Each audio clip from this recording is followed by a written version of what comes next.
अनंतानुबंधी माने बोलो क्या सीखा है? किसे कहते हैं अनंतानुबंधी?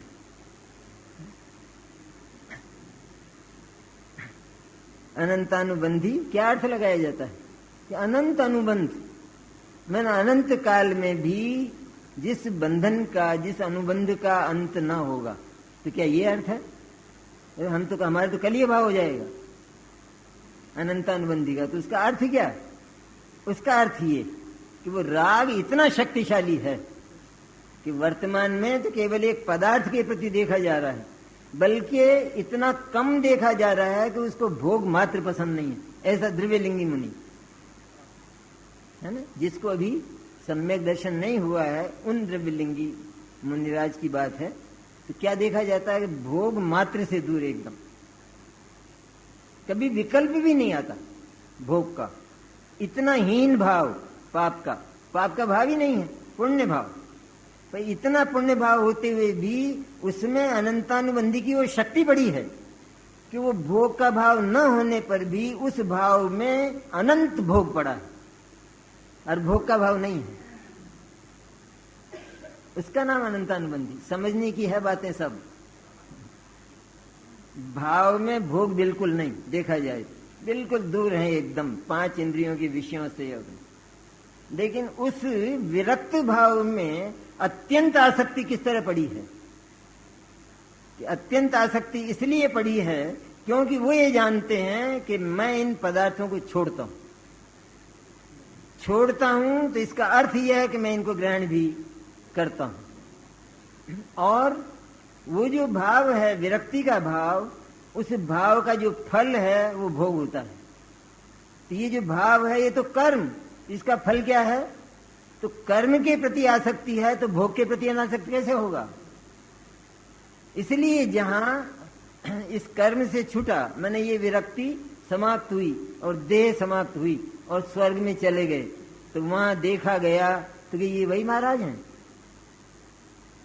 कि जो विषय को छूते नहीं थे। और आज क्या देखा जा रहा है? ये तो भोगों में लिप्त हैं एकदम। ये कैसे हो गया? लेकिन पहले यदि ये भाव नहीं था तो वर्तमान में ये रूप कैसे देखा जा सकता?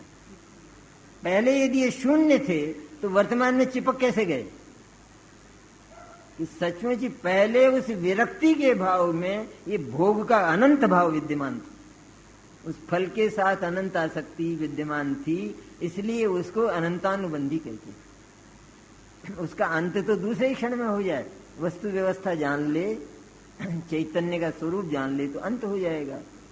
तो ये मिथ्यात और अनंतानुबंधी का जो भाव है उसका विभाजित तो है ही चैतन्य के साथ, वे कभी भी मिलते नहीं हैं, मिले हुए से दिखाई देते हैं। इसलिए आचार्य ने मिश्रण लिखा है, मिश्रितता अर्थात मिश्रण, कि मिश्रण से मिले हुए से दिखाई देने पर भी सचमुच मिले नहीं हैं। यह बात पहले जानना है, पहले कोई दूर नहीं कर देना है, लेकिन पहले जानना है कि एक मेघ से दिखाई देने पर भी ये सचमुच अत्यंत न्यारी न्यारी है, बिल्कुल न्यारी न्यारी है।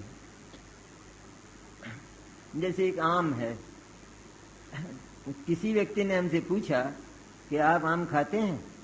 हाँ खाते हैं। तो ये क्या है? तो हम बोले कि आम है। तो उसने क्या किया कि उस सारे आम का कचूमर करके और हमारे सामने रख दिया। अब क्या करें? तो हम तो कहते हैं हम तो नहीं खाएंगे।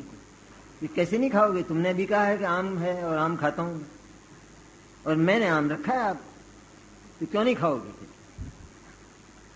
कि वो जो आम की बात थी वो केवल कहने की थी, वो पूरा का पूरा आम नहीं था। मुझे क्या मालूम था तो कि तुम इतने छलिया हो।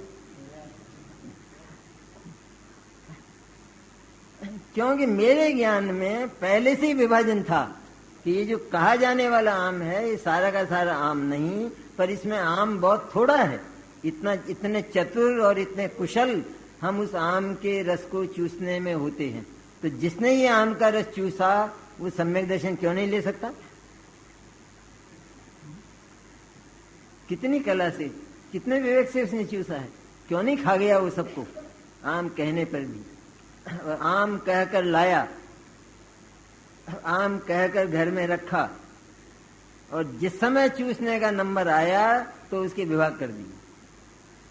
क्या विचित्र है, सबका पैसा देकर आया है, क्या करता है ये कहते हैं। लेकिन इसमें जो सार तत्व है वास्तव में, जो आम कहलाने लायक है, जो आम है वास्तव में, वो तो थोड़ा सा है। बाकी क्या है,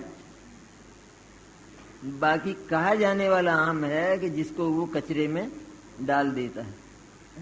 तो ये जो आम शुरू में आम कहा गया, तो उस समय उसको भेद था या नहीं उसकी बुद्धि में कि इसमें आम कितना है, इसमें उपादेय कितना है और हे अर्थात फेंकने लायक कितना है। तो जिसको हम आम कहकर लाए, आम कहकर घर में रखा, उसको अंत में सड़क पर फेंका और फिर हम उस स्वीपर को, मैटर को बोले कि ये कचरा उठा ले जाना, तो वो क्या हुआ, उस आम का क्या हुआ? जो हमने आम कहा उसको हम कहते हैं कचरा। तो जिस राग को प्रारंभ में आचार्य ने आत्मा आत्मा कहा और आत्मा मनवाया, मनवाया नहीं पर मनवाया, अर्थात ये राग आत्मा में पैदा होता है, पत्थर में पैदा नहीं होता, ऐसा बोले। और इसके बाद राग और आत्मा का विभाजन होने पर आचार्य बोले कि ये पुद्गल है, ये इसे आत्मा मत मान लेना, ये जड़ है, ये अचेतन है। उसकी चर्चा है। सुंदर।